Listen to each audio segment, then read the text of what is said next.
Dictation start होगी 5 second बाद। Yes, हमारे देश को 15 अगस्त 1947 को ब्रिटिश औपनिवेशिक सरकार से मुक्ति मिली। स्वतंत्रता मिलना निश्चय ही हर्ष का विषय था, लेकिन गुलामी का एक लंबा दौर झेल चुका भारत उस समय आर्थिक रूप से बदहाल था। उस समय हमारे लिए यह बहुत आवश्यक था कि हम पुनः अपने पैरों पर खड़े हों, ताकि विश्व के समक्ष यह प्रमाणित हो जाए कि भारत न केवल अपनी स्वतंत्रता और संप्रभुता की रक्षा कर सकता है, बल्कि क्षमतावान भी है। इसलिए तत्कालीन भारतीय प्रधानमंत्री पंडित जवाहरलाल नेहरू ने देश के आर्थिक नियोजन के लिए योजना के एक औपचारिक प्रारूप की आवश्यकता अनुभव की। इसी क्रम में 23 मार्च 1950 को राज्य के नीति निदेशक सिद्धांतों के अनुसार संविधान के अनुच्छेद 39 के अंतर्गत योजना आयोग की स्थापना की गई। इसी योजना आयोग के अंतर्गत भारत सरकार ने राष्ट्र के विभिन्न क्षेत्रों का विकास करने हेतु पंचवर्षीय योजनाओं का शुभारंभ किया।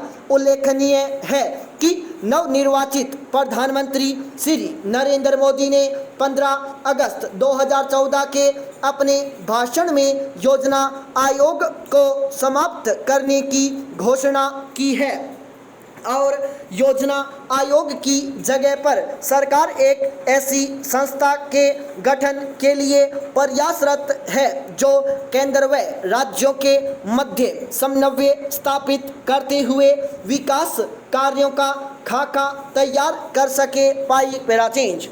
वास्तव में पंचवर्षीय योजनाएं समाजवादी विचारधारा का परिणाम है। विश्व की पहली पंचवर्षीय योजना जोसेफ स्टालिन द्वारा समाजवादी विचारधारा के पोषक सोवियत संघ में 1920 के दशक के अंत में लागू की गई।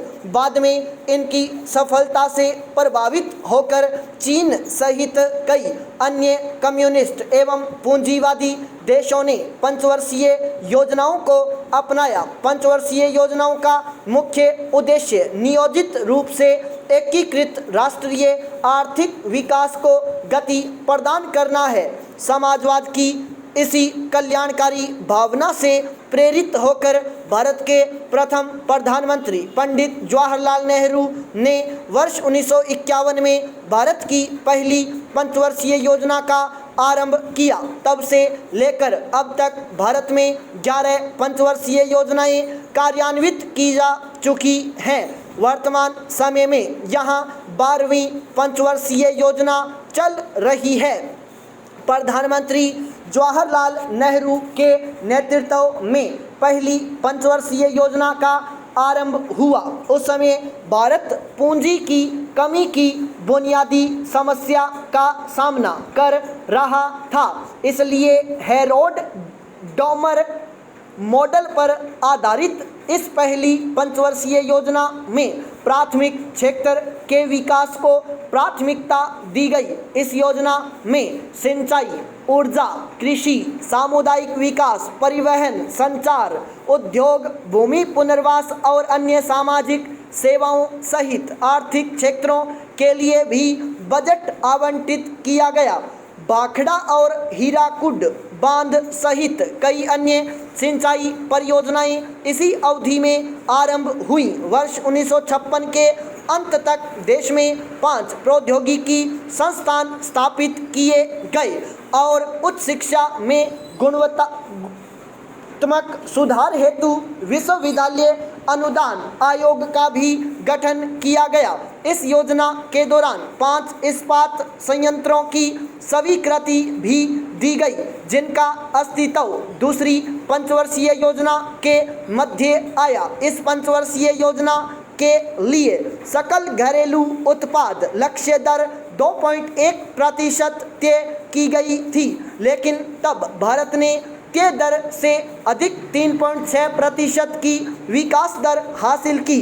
इस तरह यह पहली पंचवर्षीय योजना एक सफल योजना के रूप में जानी जाती है। दूसरी पंचवर्षीय योजना में महालनोबिस प्रारूप को अपनाते हुए सार्वजनिक क्षेत्र के विकास पर ध्यान केंद्रित किया गया। इस योजना में पूंजीगत वस्तुओं के आयात पर बल दिया गया, जिनका मुख्य उद्देश्य दीर्घकालिक हित के लिए आर्थिक क्षेत्र को गति प्रदान करना था। इस योजना के तहत सिंचाई और ऊर्जा, संचार, परिवहन एवं सामाजिक सेवाओं सहित कई अन्य क्षेत्रों के लिए रुपए 48 बिलियन आवंटित किए गए। पहली पंचवर्षीय योजना के तहत स्वीकृति प्रदान किए गए 5 इस्पात संयंत्र इसी दौरान स्थापित किए गए।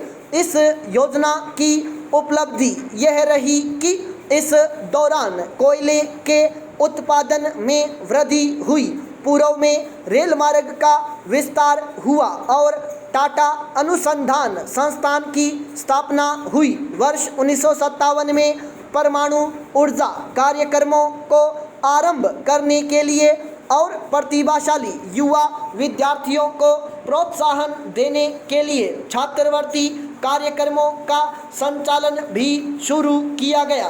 इस पंचवर्षीय योजना का लक्ष्य 4.5% की विकास दर हासिल करना था, लेकिन वास्तविक विकास दर 4.27% रही। कुल मिलाकर इस योजना के परिणाम संतोषजनक रहे।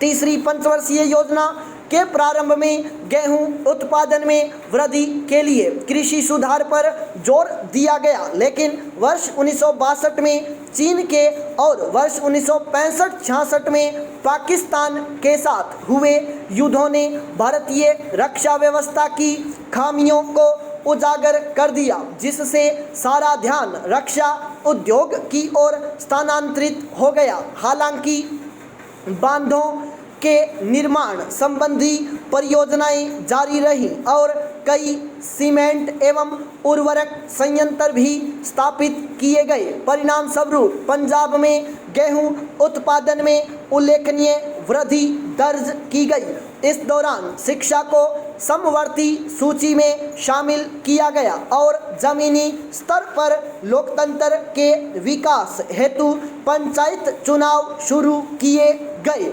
आरंभिक 2 पंचवर्षीय परियोजनाओं के बाद यह तीसरी योजना बुरी तरह से विफल रही। इस दौरान केवल 2.4% की विकास दर हासिल की जा सकी, जबकि लक्ष्य विकास दर 5.6% थी। इस योजना के असफल होने से सरकार ने आगामी 3 वर्षों तक पंचवर्षीय योजनाओं को स्थगित करने की घोषणा की। इस तीसरी पंचवर्षीय योजना की सफलता के प्रमुख कारण थे संसाधनों की कमी, मुद्रास्फीति में वृद्धि, चीन और पाकिस्तान के साथ हुए युद्ध तथा बार बार सूखा पड़ना पाई पैराथेंज। चौथी पंचवर्षीय योजना के समय इंदिरा गांधी प्रधानमंत्री थीं।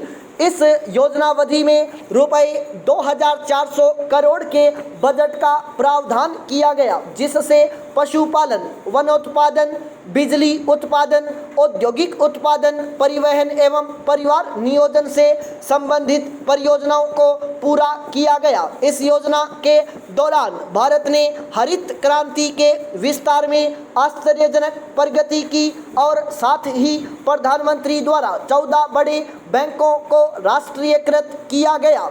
उनके इस कार्य को वर्तमान समय में बहुत सराहा जाता है। वर्ष 1974 में भारत ने अपना पहला परमाणु परीक्षण भी किया, लेकिन वर्ष 1971 में पाकिस्तान के साथ हुए युद्ध और बांग्लादेश मुक्ति युद्ध के कारण औद्योगिक विकास आशानुकूल नहीं हो पाया। इस योजनावधि के दौरान केवल 3.3% की विकास दर प्राप्त की जा सकी, जबकि लक्ष्य विकास दर 5.6% निर्धारित की गई थी। स्टॉप।